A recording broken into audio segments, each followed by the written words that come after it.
लौट रहे हैं कि संविधान की बदौलत हम लोगों को नौकरियां मिली, शासन में प्रशासन में नौकरियां मिली, आरक्षण के तहत हमें नौकरियां मिली।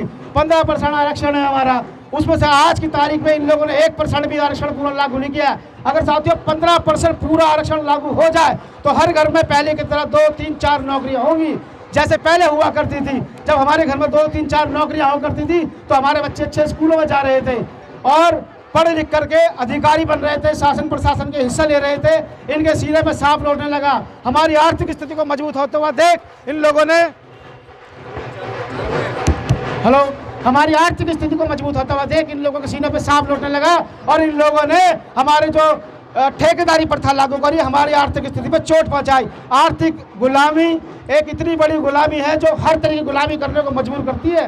जब आर्थिक आर्थिक स्थिति ठीक ठाक हुई, इन लोगों ने नए नए प्रपंच करके षड्यंत्र करके ये ठेकेदारी प्रथा लागू कर दी है। अगर आप टेंडर देखोगे उठा करके ठेकेदारी का तो उसमें लिखा होगा कि राष्ट्रपति की ओर से बिहाफ ऑफ द प्रेसिडेंट। अब मैं जानना चाहता हूँ आप लोगों से, आज़ादी से पहले भी हमारे को कोई रोजगार नहीं था, आज़ादी से पहले भी हमारे को कोई व्यवसाय नहीं था, किसी संपत्ति रखने का अधिकार नहीं था। आज़ादी के बाद जब हमारे को ये नौकरियां मिली तो किसने कहा इनको कि आप इनको जो है ठेकेदारी प्रथा के अंदर लागू कर दो? क्या इन्होंने हमारे संस्थानों से पूछा? क्या हमारे लोगों से पूछा जो कि सिर्फ और सिर्फ नौकरी पर ही आश्रित थे? हम लोगों ने लोगों की गंदगियां साफ करी, गटरों के अंदर गए, हम लोग मरे, लेकिन इन लोगों ने क्या नौकरियों को हमारे खत्म करने का काम किया? उससे पहले जब सत्ता में पहले आए इन लोगों ने हमारी जो पेंशनें खत्म करी। पेंशन साथियों हमारी एक गारंटी थी, यदि हमारे घर के पुरुष को यदि अकस्मात मृत्यु हो जाए, गटर में डूब के मर जाए, कोई दुर्घटना से मर जाए, तो वो एक गारंटी हुआ करती थी कि उस पेंशन से हमारी माताएं, हमारी बहनें अपने बच्चों को सरकारी स्कूल में पढ़ा सकें और एक दाल रोटी अपनी दिनचर्या चला सके। कि घर का पुरुष ना होने के बाद भी जो सरकार में हमें नागरिकता मिली है उस नागरिक धर्म के हिसाब से हमारे को जो पेंशन यहाँ पर मिल रही है और हम अपना दिनचर्या शुरू कर रहे हैं।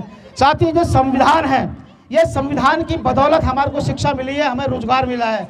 अब ये साथियों ये लोग, इनका एक बहुत बड़ा मंत्री जो तुम्हारे जो हमारे इस समाज के भीख से, जो भीख में मिले वोटों से जीता है, आज वो तुम्हारे हक अधिकार खत्म करने की बात कर रहा है। वो कह रहा है कि हमें 404 सीटें चाहिए। 404 जो सीटें हैं ये पर्याप्त बहुमत होता है संविधान को बदलने के लिए। इसमें विपक्ष एकदम विकलांग कमजोर होता है, ये जो चाहेंगे मनमानी करेंगे। अगर संविधान साथियों तुम्हारा चला गया तो तुम्हारी नागरिकता का क्या होगा? ये लोग सीए एनआरसी वगैरह करके तुम्हें कहीं ना कहीं फिर दोबारा आज़ादी से पहले जो स्टेज थी वहीं लाके खड़ा करेंगे। नौकरियां तुम्हारी छिन गई, हम लोगों ने कुछ नहीं करा। पेंशन हमारी खत्म हो गई, हम लोगों ने कुछ नहीं करा। शिक्षा इन्होंने बेच डाली, हम लोगों ने कुछ नहीं करा। साथियों हम लोग क्या दोबारा से गुलाम होना चाह रहे हैं क्या?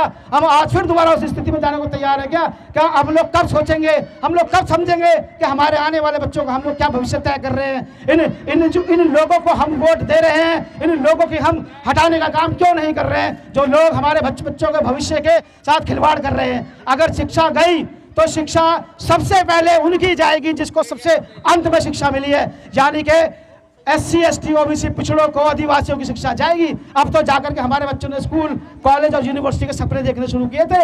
इन लोगों ने वो रास्ता जड़ से काटने का काम करने जा रहे हैं। साथियों ये जो संविधान है, ये संविधान सिर्फ संविधान नहीं है, तुम्हारा वजूद है। तुम्हारे घर में आज जो भी तुम बिल्डिंग बना के बैठे हो, जो भी तुम अच्छे बढ़िया कपड़े पहन रहे हो, गाड़ियों में घूम रहे हो, ये संविधान की देन है। जितनी भी खुशियां हमारे घर में आज है वो 26 जनवरी 1950 के बाद इस संविधान की देन है।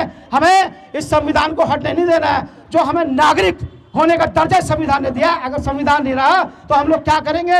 हमारी नागरिकता छीन जाएगी, हमारे वोट का अधिकार छीने जाएंगे। साथियों नागरिक धर्म को निभाने का समय आ गया है। हमें अपने संगठनों को मजबूत करना होगा, हमें अपने संगठनों की ताकत बनना होगा, हमें अपने संगठनों की बाजुएं बनना पड़ेगा, उनकी आवाज बनना पड़ेगा। क्योंकि इतिहास उठाकर देख लो, जो स्वतंत्रता की लड़ाई तुम्हें लड़ी है, जो सैकड़ों सामाजिक संगठनों ने तुम्हें दी है, वो किसी एक संगठन ने नहीं दी है, किसी एक व्यक्ति ने तुम्हें वो आज़ादी नहीं दी है। तो आज भी जो हो पाएगा वो संगठनों से ही होगा, संगठन ही तुम्हें देंगे, संगठन ही हल है। इसलिए तुम्हें संगठनों को मजबूत करना पड़ेगा। अपना नागरिक धर्म निभाओ और अपने संगठनों को मजबूत करो, अपने लोगों को मजबूत करो। आओ घर से बाहर निकल करके आओ और इस दुराचारियों से, इस मनुवादी व्यवस्था से, ये जो 3000 साल से हमारे को गुलामी बना के रखा था, आज जो 70-75 साल से हम लोग चैन की सांस लिए, ये लोग फिर उसको खींचने का काम कर रहे हैं, उसको बंद करने का काम कर रहे हैं। हमें अपना नागरिक धर्म निभाते हुए साथियों इन लोगों को रोकना होगा और अपने संगठन की ताकत बनना होगा। इसी के साथ आप लोगों ने मेरी बात को सुना, आपका बहुत बहुत शुक्रिया। जय भीम, जय संविधान, जय मूल निवासी।